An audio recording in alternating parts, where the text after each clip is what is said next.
Picture this. Britain. Winter. A weekday morning. People leave their homes. Turn their keys. Engines cough. And then, nothing. Britain didn't stop driving. It ran out of fuel. Britain didn't stop driving. It ran out of fuel. Before that morning, fuel was invisible. Cars filled up without thinking.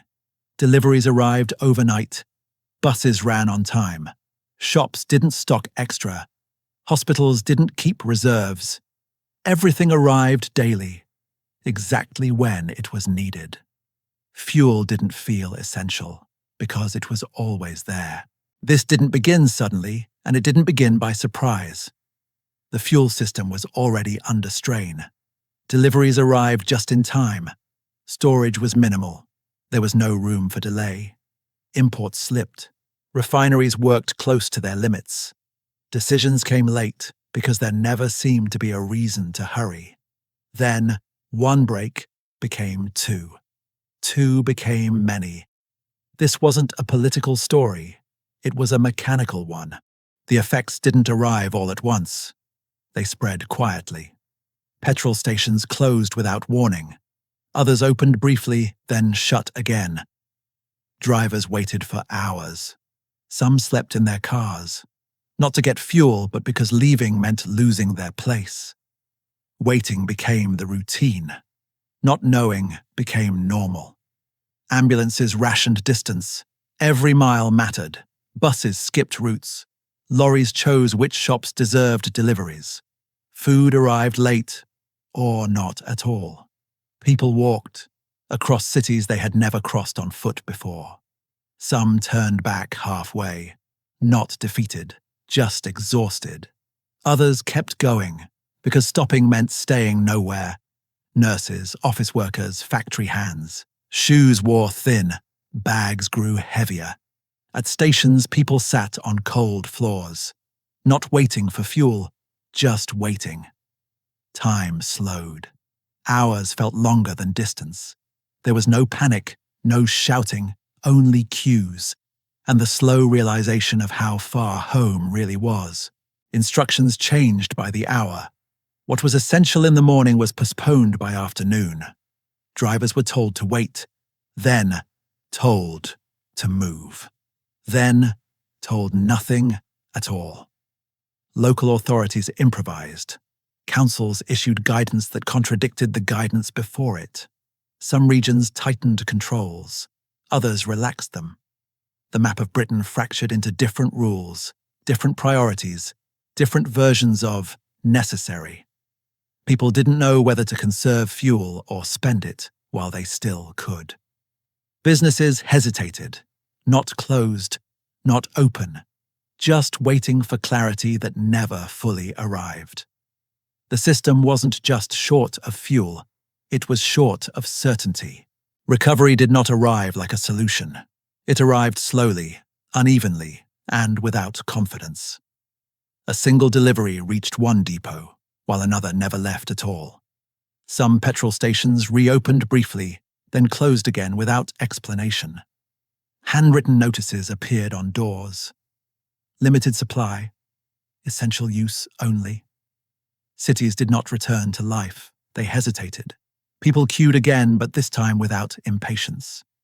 Journeys were measured carefully, not by speed, but by necessity. How far was worth the fuel? How far was too far to risk? Movement became deliberate. Buses ran reduced routes. Trains moved slower, stopping longer at stations. Timetables lost their authority. Being late no longer mattered. Getting there at all became enough. Shops opened with gaps on their shelves. Not empty, not full, just functional. Hospitals adjusted quietly. Shifts overlapped. Staff slept closer to work. Some stayed overnight. Others walked home knowing they might not return easily. Nothing snapped back into place. Nothing reset. Britain did not restart. It adapted. People learned new distances, shorter routes, longer days. Trips were planned in advance, sometimes abandoned halfway, sometimes never started at all. Normal life did not return.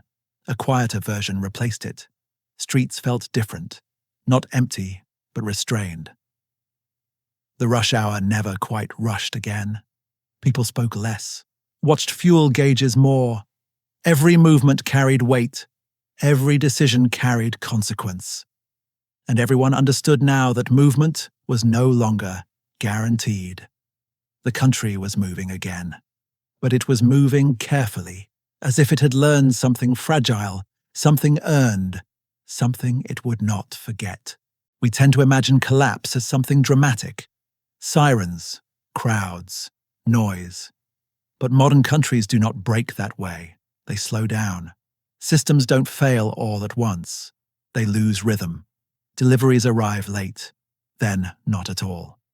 Distances grow. Schedules stop meaning anything. Nothing explodes. Nothing announces itself. Life continues, but it continues with friction. This is how fragile systems reveal themselves. Not through chaos, but through delay. Not through panic, but through waiting. Britain did not run out of fuel because it was careless. It ran out of fuel because everything depended on it, and nothing had room to pause. Efficiency had replaced resilience. There were no reserves worth mentioning, no margins for error. Every system assumed movement, and when movement failed, the assumptions failed with it. What mattered most was not the shortage itself, but how quickly it spread. Fuel shortages became transport problems. Transport problems became food problems. Food problems became labor problems. Each delay fed the next. No enemy was required. No disaster movie moment. Just a chain of ordinary dependencies breaking one by one. Britain survived that moment. Not because the system was strong, but because people adjusted faster than the system could. They walked. They waited. They planned differently. They accepted limits the system had never admitted existed. That adaptation hid the failure. It made the pause look temporary. But pauses leave marks. They reveal what cannot stop. Today, countries run even closer to the edge. Food arrives just in time. Medicine is delivered overnight. Power grids balance load by the minute. Everything moves constantly because nothing is designed to wait.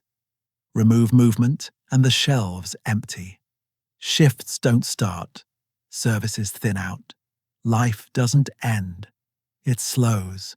And that slowness spreads quietly through everything that depends on speed. What happened then was not an anomaly. It was a preview, because the more efficient a system becomes, the less stillness it can survive. Britain did not collapse. It paused.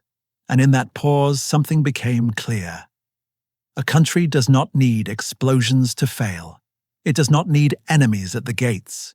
Sometimes all it needs is nowhere to go. And the next time, it would not be fuel that failed.